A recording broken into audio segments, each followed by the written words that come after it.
A rather cold February afternoon. It's great to be here at the Lincoln Community School. I'd like to take a moment and recognize some of our elected representatives, former representatives, and candidates that are with us. Representative Joseph Trillo is with us from Warwick. We have Representative Bob Watson, the House Minority Leader. We have former Representative Bruce Long is with us. Former Representative Bill McManus is hiding back there on the side. Bill, good to see you.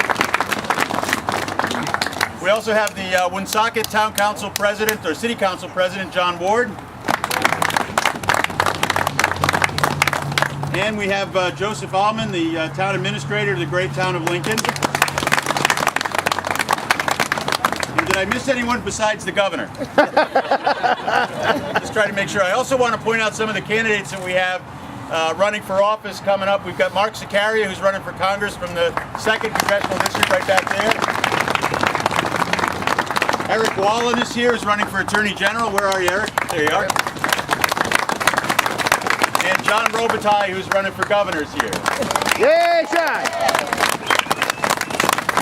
And please hold your applause for, always wanting to make an entrance, the Mayor of Warwick, Scott Avedizian.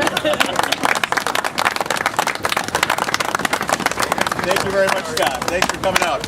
At this time, ladies and gentlemen, I'm going to go ahead and introduce former Governor Lincoln Allman. Governor Allman.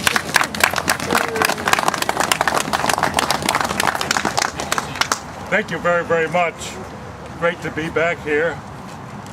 John Loughlin II is a state representative from District 71, which represents Portsmouth, Tiverton, and Little Compton. And just as myself, he is a true son of the Blackstone Valley. He attended the Lincoln Community School, which is right behind me, the Lincoln Middle School, and the Lincoln Senior High School. He's had a long career in the National Guard and the Reserves, served 26 years as a combat helicopter pilot and a public affairs staff officer. He retired from the military in 2004 as a lieutenant colonel, and I think we ought to give him a hand just for his service to the United States of America.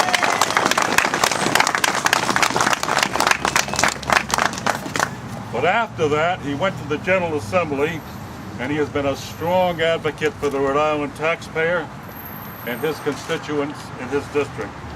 And I know that he will do a great job in the United States Congress, and believe me, we need a change in the Congress of the United States. You know that. And John is that change that's going to be good for the state of Rhode Island and for our nation. And here is the next congressman from the 1st District, John Loughlin.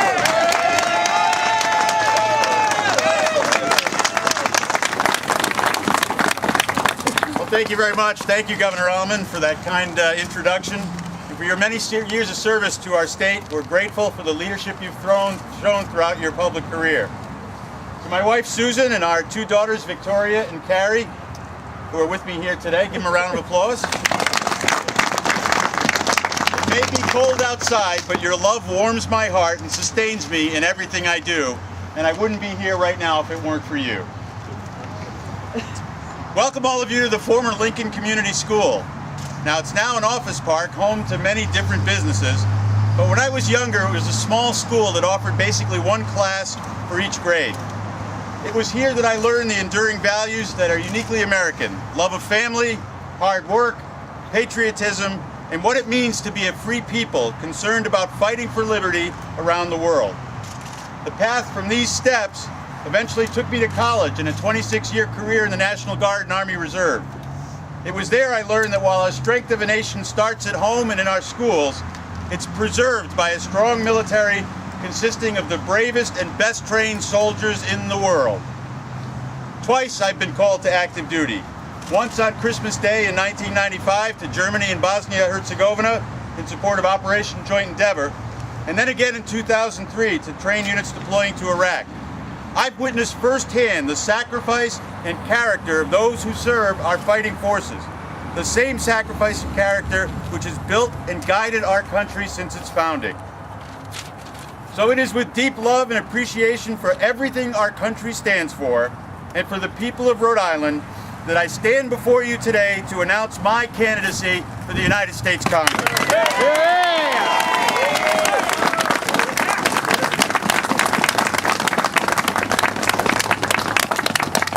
Our nation is at a crossroads. We face many challenges, both foreign and domestic. We're fighting 2 foreign wars, and our troops deserve the support and funding they need to defeat the radical jihadists who want to destroy our way of life and cause the collapse of our nation. These terrorists are intent on spreading their twisted philosophy around the world. They preach unbridled hate and violence, and they want to turn our airports into battlefields, and they seek even to convert some of those among us to take arms up against their fellow citizens. To keep America safe and secure, we must never let our guard down. We must treat our adversaries for what they are, not as ordinary criminals, but as enemies in wartime.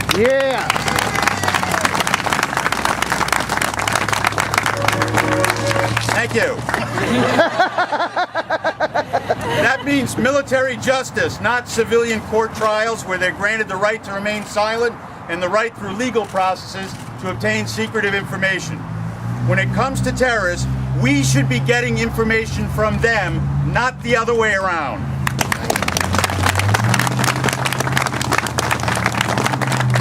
Our military strength must be matched by a strong economy at home, where the free market principles that built the American economy are nurtured and preserved.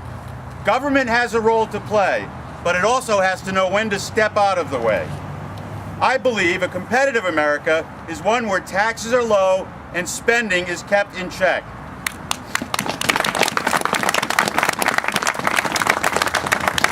In Speaker Nancy Pelosi's world, there's no problem that government can't solve. But Washington today is not the solution, it is part of the problem. If we continue down the same path that we're on, with more and more spending and higher taxes, we will break America's back. Today, our national debt is an unthinkable $12 trillion, and the President's new budget forecasts trillion-dollar budgets as far as the eye can see. And what has all this spending gotten the people of Rhode Island? Nothing, not one new job. We continue to struggle with one of the highest unemployment rates in the country. At a time when we need jobs, Congress has passed bailout after bailout, all financed by the overburdened American taxpayers. Billions have been paid to Wall Street executives' bonuses. The pet projects of senators and congressmen are prioritized over all other needs. When nearly $1 trillion stimulus bill was passed a year ago, we were told it would keep unemployment at 8%. Today, the rate is 10% nationally and almost 13% here in Rhode Island. It's time for Washington to admit their failure and not repeat it. There are more Americans out of work today than at any previous time in our nation's history. Yet you wouldn't know it based on what my opponent's been spending his time on.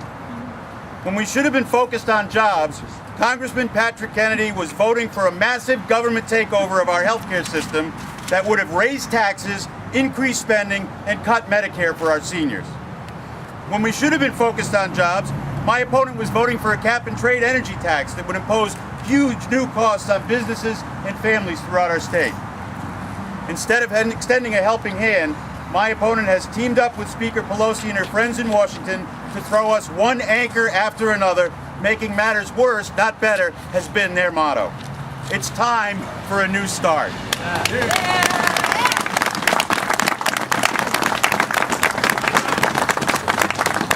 I'm running for Congress because I believe money and resources are best used when they remain in the hands of the people. I believe good government requires us to move the debate over the issues out into the light of day and out of the back rooms. I believe that if we don't act now to curb spending and borrowing, that we risk an even larger economic crisis. I believe that the best social program is a good job that pays a decent wage. I believe in duty, honor, and country, and maintaining America's leadership position in the world. Ladies and gentlemen, I believe you deserve a congressman who will always remember that our greatness as a nation rests with our people, not its government. I want to be that congressman, and with your support, we're going to win in November, and we're going to go to work right away to put America right back on track. Thank you very much, and God bless you. Thank you.